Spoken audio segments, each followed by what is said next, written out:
हेमा मालिनी का तो वो बचपन से ही फैन है। गए उत्तर प्रदेश की मथुरा लोकसभा सीट पर दूसरे चरण में 26 अप्रैल को वोटिंग होगी। मथुरा में हुई जनसभा में राष्ट्रीय लोकदल के अध्यक्ष और सांसद जयंत चौधरी ने बीजेपी सांसद और मथुरा से बीजेपी प्रत्याशी हेमा मालिनी के लिए वोट मांगे। इस दौरान रालोद मुखिया जयंत चौधरी ने खुद को हेमा मालिनी का फैन बता दिया।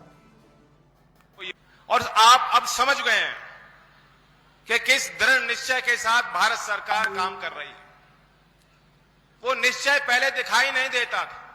घोषणाएं होती थी, योजनाएं बनती थी, ढिंडोरा पीटा जाता था, श्रेय लेने के लिए चुनाव के वक्त वो बात रखी जाती थी, लेकिन धरातल पे, जमीन पे वो योजनाएं कभी आपने क्रियान्वित होती नहीं देखी।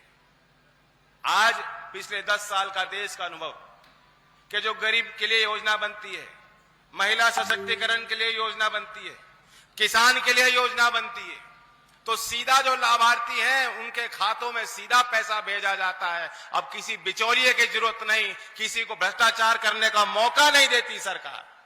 तो ये बहुत बड़ा परिवर्तन हमने होते देखा। मथुरा में भी कई अच्छे काम हुए हैं। मैं भी बैठा बातचीत कर रहा था। बहुत पुरानी मांग थी।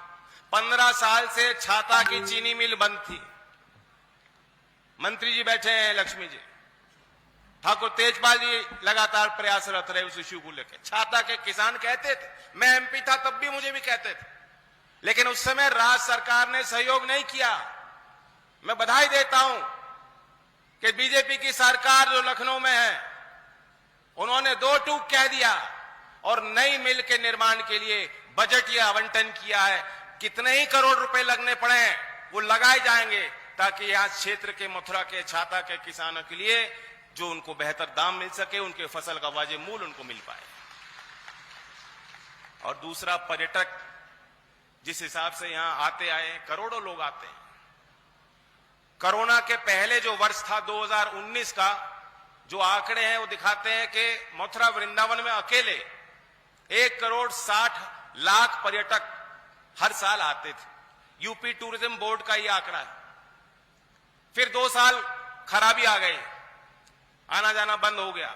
उसका प्रभाव यहां के क्षेत्र के व्यापारियों पे पड़ा, यहां इस क्षेत्र की अर्थव्यवस्था पे नकारात्मक प्रभाव उसके पड़े। लेकिन दोबारा मथुरा वृंदावन खड़ा हो गया। अब दोबारा वही उससे पुराने आंकड़ों को हमने पार कर दिया। मैं पढ़ रहा था 6 करोड़ लोग सालाना पर्यटक, उसमें देश से भी और अंतर्राष्ट्रीय स्तर से भी विदेशी सैलानी आ रहे हैं। 6 करोड़ ब्रज में आ रहे हैं। कोई गोकुल धाम देखना चाहता है, कोई गोवर्धन देखना चाहता है, कोई बरसाना की होली देखना चाहता है, कोई मथुरा वृंदावन देखना चाहता है, कोई ब्रजरज का अनुभव कर लेना चाहता है। तो ये एक बड़ी उपलब्धि।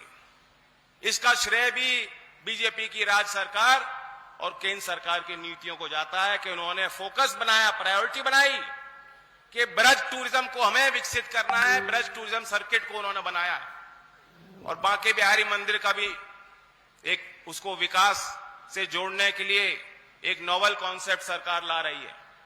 ये जो एक्सप्रेसवे नोएडा से आगरा लिंक है, सीधा एक नए एक्सप्रेसवे से बांके बिहारी जी को जोड़ा जाएगा। ये सारी जो परियोजनाएं हो जाएंगी, उसका लाभ यहां के कामगार को पड़ेगा, यहां के मजदूर को उसका लाभ मिलेगा, गरीब को लाभ मिलेगा और छोटे व्यापारियों को लाभ मिलेगा।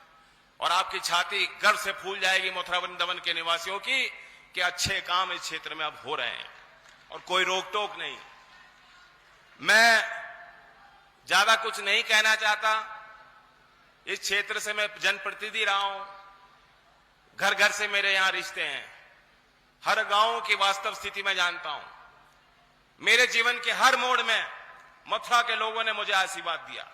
अगर आप नहीं होते तो आज मैं पार्लियामेंट मेंबर में, राज्यसभा सांसद नहीं हो सकता था। यह आपका आशीर्वाद है। अगर आपका सहयोग नहीं होता तो जो भारत सरकार ने एक फैसला लिया है, आपके विश्वास पे लिया है, आपको हौसला देने के लिया है, आपके मान सम्मान के लिए फैसला लिया कि चौधरी चरण सिंह जी को भारत रत्न दिया जाए, अगर मथुरा का सपोर्ट नहीं होता, समर्थन नहीं होता, आशीर्वाद नहीं होता, तो शायद भारत सरकार ऐसा ऐतिहासिक फैसले और निर्णय नहीं ले पाती। तो मैं उम्मीद करता हूं, मेरा भी तो कुछ अधिकार बनता है आप पे। आपका मुझ पर अधिकार है तो मेरा भी आप पे अधिकार है कि नहीं है?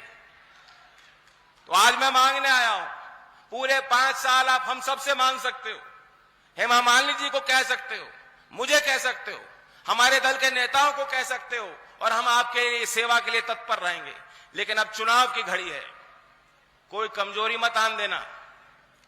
मैं हेमा जी को साथ अभी मंच साझा कर रहा था बलदेव में, वहां सभा में मैंने एक बात कही थी। हेमा जी को मैं बचपन से, मैं भी हेमा जी का ही फैन था। फिर हेमा जी 2009 में मेरे चुनाव प्रचार में आई, मुझे नहीं मालूम था फिर हम आमने सामने चुनाव लड़ लेंगे। अगला चुनाव आमने सामने लड़ गए। 15 साल हो गए। तो अगर हमारी, मेरी और हेमा जी की कोई पिक्चर बननी थी, उसका टाइटल होता 15 साल बाद, क्योंकि अब दोबारा हेमा जी 15 साल पहले मेरे लिए प्रचार करने आई थी, आशीर्वाद आपने भरपूर दिया था, इनका सहयोग मिला था। आज 15 साल बाद मैं इनके लिए मांगने आया हूं, तो मेरे इस उम्मीद पे आपको खड़ा रहना है। मैं आपको वादा करता हूं, इस क्षेत्र के लिए हमारी जवाबदेही रहेगी। और हेमा जी, हम और आप कभी आमने सामने अब चुनाव नहीं लड़ेंगे। ये भी तय हो गया।